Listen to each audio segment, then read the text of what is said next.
नमस्कार साथियों, आप देख रहे हैं YouTube channel education portal Krishna. आज हम लोग इस वीडियो की मदद से बिहार के विद्यालयों में जहां पे कक्षा 1, 2, 3 की पढ़ाई हो रही है उन छात्र छात्राओं के अभिभावकों और शिक्षकों के बीच अभिभावक शिक्षक संगोष्ठी की जानी है।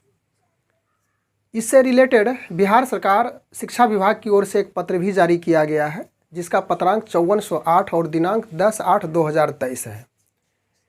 इस पत्र में तिथि स्पष्ट रूप से घोषित की गई है। 26 अगस्त 2023 को अभिभावक शिक्षक संगोष्ठी का आयोजन होगा।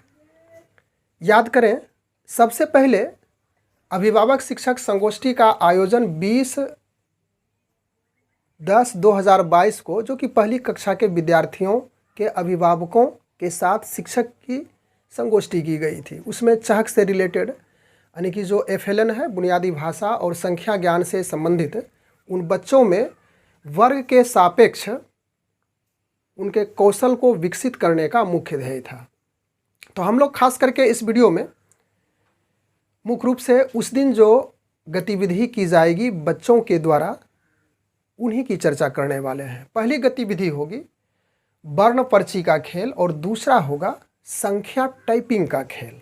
इसको समझेंगे बच्चों द्वारा किस प्रकार से उस गतिविधि को करवानी है, इसको समझने का हम लोग इस वीडियो में प्रयास करने वाले हैं।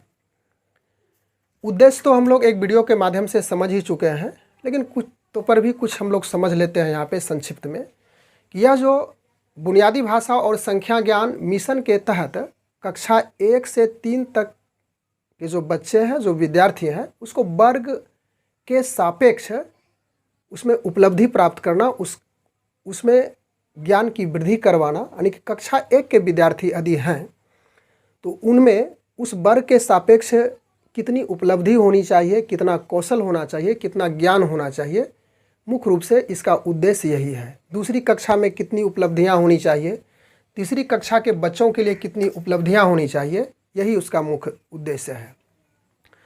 तो हम लोग यहाँ पे मुख्य रूप से समझ लें कि वर्ण पर्ची का खेल आप किस प्रकार से अरेंज करेंगे। तो सबसे पहले इसके लिए जो सामग्रियां हैं, आपको जो कागज़ है, हार्ड कागज़ जो चार्ट पेपर आता है, उसमें 3 इंच वर्ग की भुजा लेकर के, यानी कि वर्गाकार 3 इंच होनी चाहिए।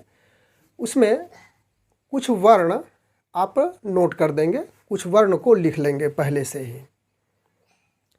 5 से 6 तक वर्ण ले सकते हैं, अधिक भी ले सकते हैं। इस जो निर्देश जारी किया गया है इस पत्र में, उसे 5 से 6 तक का वर्ण लेने के लिए कहा गया है, लेकिन आप अपने सुविधा अनुसार से अधिक भी ले सकते हैं। अधिक लेंगे तो बच्चे सही रूप से समझेंगे और उसका जो समझने का प्रोसेस होगा वह स्पष्ट हो जाएगा। तो 5-6 वर्ण की पर्चियां बनाएंगे हार्ड, और उसे मार्कर की सहायता से लिख लेंगे। सपोज कीजिए कि आपने को, खो, गो या यो, रो, लो, कुछ वैसे वर्ण जिससे शब्द बन सके आसानी से, उसको आप ले लेंगे। इसके बाद कक्षा 1, 2, 3 प्रत्येक कक्षा के लिए अलग अलग आपको वर्ण पर्ची का खेल खिलाना है। कक्षा 1 का जो विद्यार्थी है उसे 2 भागों में विभाजित करेंगे। उसी प्रकार से कक्षा 2 के विद्यार्थी को 2 भागों में, कक्षा 1 के विद्यार्थी को 2 भागों में बांटा गया। इसके बाद प्रत्येक समूह में कुछ वर्ण रहेगा, वह जो कार्ड पे लिखा रहेगा, हार्ड कार्ड पे, चार्ट पेपर पर। तो समूह 1 का विद्यार्थी समूह 2 के विद्यार्थी को बुलाएंगे और कहेंगे कि आप इसमें से कोई एक कार्ड को उठाइए। कार्ड को उठाना होगा। उसे उठाने के बाद सपोज कीजिए कि उन्होंने मो कार्ड को उठा लिया। अब मो कार्ड सभी के सामने उसको बोला जाएगा कि हमने मो उठाया। इससे ध्वनि जागरूकता भी विकसित होगी, ध्वनि जागरूकता के बारे में भी वह समझेंगे। अब समूह 1 का जो विद्यार्थी है, समूह बी के विद्यार्थी को बुलाया, मो उठाया। अब उससे उस शब्द, उस वर्ण से एक शब्द बनाने के लिए कहेंगे। तो वह वर्ण से एक, सपोज कीजिए उन्होंने मन बनाया, मो, नो, मन बना दिया। और इसमें टाइमिंग देखेंगे आप। यदि उन्होंने 30 सेकंड में उसको पूरा कर दिया उस शब्द को, तो समझिए वह 1 अंक के लायक हो गए, उसे 1 अंक आपको दे देना है। यह प्रक्रिया इसी तरह से चलती रहेगी। समूह 2 का जो विद्यार्थी है, समूह 1 के विद्यार्थी को बुलाएंगे, पुनः उसे अपने समूह में से कोई वर्ण चुनने के लिए कहेंगे। उन्होंने सपोज कीजिए उन्होंने रो चुना, उससे एक शब्द बनाने के लिए वह कहेंगे, उन्होंने रथ बना दिया। तो इस तरह से यदि वह नहीं बना पाते हैं, बना लिया तो उसे 1 अंक निर्धारित हो गया, 30 सेकंड टाइमिंग देखेंगे। बना लिया तो 1 अंक वह भी प्राप्त किया, और यदि नहीं बना पाया तो उस समूह के द्वारा ही उसे सहयोग किया जाएगा। कि कक्षा 1 के लिए तो आपने वैसा किया, कक्षा 2 के लिए जब विद्यार्थी होगा उसे 2 समूह में बांटेंगे। तो पहले मन बनाया, मोनोमन। अब समूह कक्षा 2 का जो विद्यार्थी होगा उसे पूछा जाएगा उन विद्यार्थियों के द्वारा ही, समूह 1 के द्वारा, कि पीछे से कौन सा शब्द आता है, यानी पीछे से कौन सा, उस शब्द में कौन सा वर्ण आता है। तो बताया जाएगा कि नो आता है। उसी प्रकार से तीसरी कक्षा के विद्यार्थियों के साथ आप जब समूह बनाएंगे तो उसमें 3 वर्णों के द्वारा जो शब्द का निर्माण होता है, उसमें बीच वाले वर्ण को पूछेंगे कि बीच वाला वर्ण कौन सा आया। तो इस प्रकार से और भी आप अपने इच्छानुसार विद्यार्थियों में किस प्रकार से उपलब्धि प्राप्त किया जा सकता है, उसके ज्ञान में किस प्रकार से वृद्धि की जा सकती है, उसको आप सुगमता से अपने विवेक, अपनी जहाँ तक आपकी समझदारी है उसके अनुसार से उसको बच्चों को करवा सकते हैं।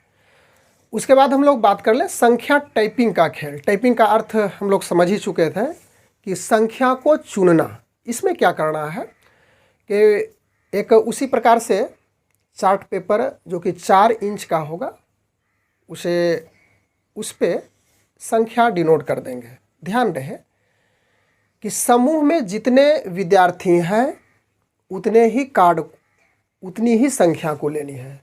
मान लीजिए कि समूह में 8 विद्यार्थी हैं, तो 8 संख्या का ही उसमें सिलेक्शन करेंगे, यानी कि 8 संख्या को बनानी है, कार्ड में लिखेंगे 1 से 8 तक करके। कक्षा 1 के विद्यार्थी को 2 भागों में हम लोग बांट चुके हैं। समूह 1 का विद्यार्थी समूह 2 के विद्यार्थी को कॉल करेगा, बुलाएगा और उसे संख्या टाइपिंग यानी कि संख्या चुनने के लिए कहेंगे। उन्होंने संख्या 1 को चुना। इसके बाद पुनः उसी प्रकार से कॉल किया जाएगा, फिर दूसरा विद्यार्थी आएगा। दूसरा विद्यार्थी, ध्यान रहे कि वह संख्या 2 को चुनना है, उसे पहले से समझा दिया जाएगा, कह दिया जाएगा कि पहला विद्यार्थी यदि 1 चुना तो दूसरा विद्यार्थी 2 चुनेगा, तीसरा 3, 4, 5, 6, 7, 8, इस तरह से। और इससे क्या होगा, वह आरोही क्रम यानी कि बढ़ते हुए क्रम को समझ जाएगा।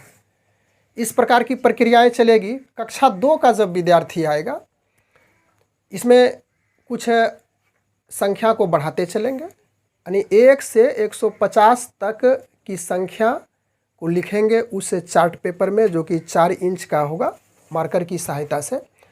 और जिस प्रकार से कक्षा का स्टैंडर्ड कक्षा ऊपर बढ़ता जाएगा, उसी प्रकार से संख्या का इस्तेमाल करते जाएंगे। पहली कक्षा के लिए 1 से 20 तक की संख्या का इस्तेमाल करेंगे। उसके बाद जो ही दूसरी कक्षा में जाएंगे तो संख्या का जो रेंज होगा 20 से आगे चलेंगे, और उसके बाद तीसरी कक्षा के लिए अंततः 150 तक की संख्या के साथ उसे संख्या टाइपिंग का खेल खिलवाना है।